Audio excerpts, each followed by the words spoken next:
Maybe I could start with a first prayer request, because this is a continual problem for Israel, is that they are attacked. And then when they defend themselves, much of the media in the world makes it look like Israel is very bad. And it's important to realize Israel did not start this war. They were attacked, 1,300 people murdered, many in very brutal ways, burning babies, beheading children, taking elderly people hostage. They've been forced into a war with Hamas. They do not see it as a war with Gaza. They see it as a war with Hamas, who is a very evil terrorist group. And Hamas puts their rocket launchers and their weapons under places like schools and hospitals and mosques, so that if Israel strikes them, they can say Israel is killing all these children in a school. When it's not true, Hamas was using those children as human shields.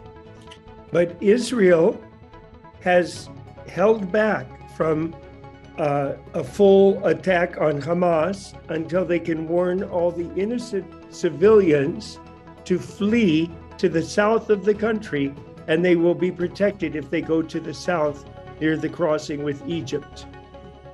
But Hamas is telling the people, you must stay here. Do not listen to Israel. Do not go to safety in the south of the country. So a first thing to pray is that people who are not part of Hamas, Palestinian people that are not part of Hamas, would flee to the south of the country, that they would leave before Israel has to start the bombing. And a second thing to pray is that both Israel and the Palestinian people will be set free from the evil oppression of Hamas.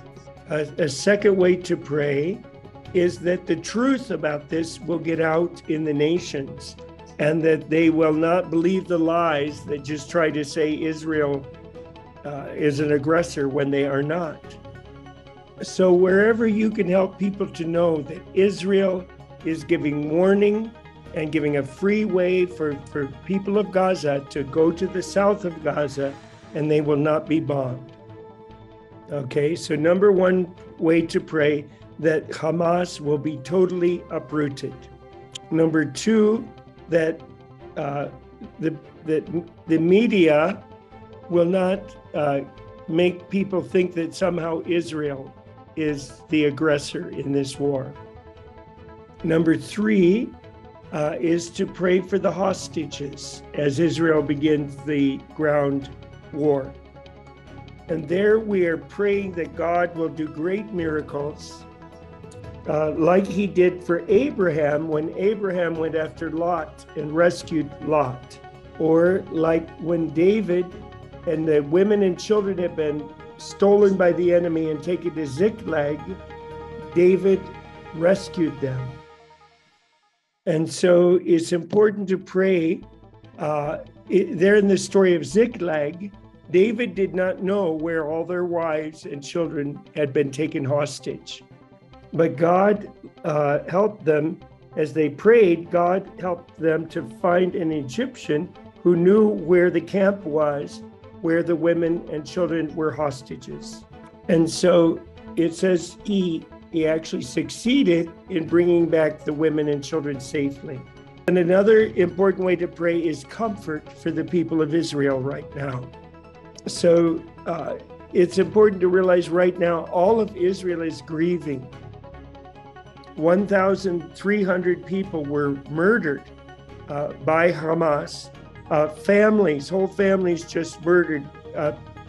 Parents murdered in front of their children, things like this. And then there are the 126 hostages who have been taken. And Isaiah 40 says, when it talks about the highway of God's glory, preparing a way for the glory of the Lord, it starts by saying, comfort my people. And it says the mountains will be brought down and the valleys will be filled in. Then it says that the crooked ways will be made straight and the rough ways smooth. so that the glory of the Lord will be revealed. So right now, the people of Israel need comfort. So pray for comfort for them. Pray for the Christian ministries here that we may know how to be a comfort to the people of Israel.